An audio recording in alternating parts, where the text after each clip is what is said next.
La tendresa és una comèdia escrita per Alfredo Sanzol, molt divertida, és una història de llenyataires i princeses, amb trets shakespearians, com poden ser els embolics, els canvis d'identitat, amb un llenguatge molt evocador.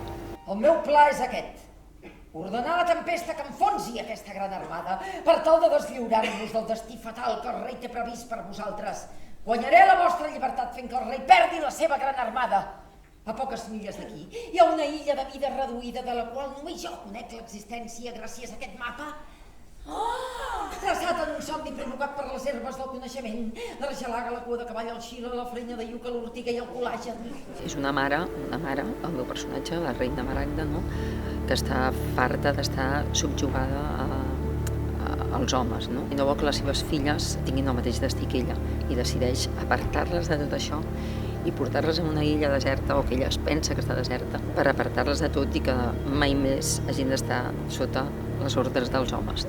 Fills meus, celebrem que avui fa 20 anys que vivim feliços sense dones en aquesta illa solitària. Hem viscut feliços sense les veus agudes, els canvis d'humor, les preguntes incomprensibles, les llargues xerrameques i els plors sobtats. Ningú ha volgut canviar el nostre caràcter, ni ningú ha volgut que li endevinéssim el pensament. També ens parla que, encara que vulguem, homes i dones estem condemnats a entendre'ns al final. Per molt que ho vulguem amagar, canviar, però estem condemnats a entendre'ns. Estic d'acord amb vos! Ui, i aquest acord ha arribat sense que jo ho pogués imaginar? Au, va, no exagereu les nostres diferències. En molts aspectes, jo hi trobo més que semblances. Oh, sí.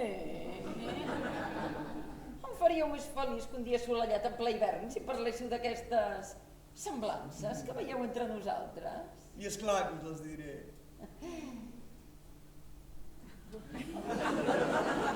Mira, Té de Teatre va néixer arrel d'uns estudiants de l'Institut del Teatre, no, que es van ajuntar perquè no tenien cap ganes d'estar esperant que sonés el telèfon un cop van acabar la carrera. No? I a partir d'allà es van posar a fer els seus propis projectes i així va començar la companyia. No? I al llarg, etcètera, amb tots aquests anys que ja en portem 27. Imagineu que unes dones busquen un indret solitari i pensen en aquesta illa, que els pocs que la coneixen no es passen els fracàs, consideren deshabitada. Convindríeu amb mi que aquestes dones, en trobar-se amb 3 homes, com a mínim tindrien tot el dret a empipar-se!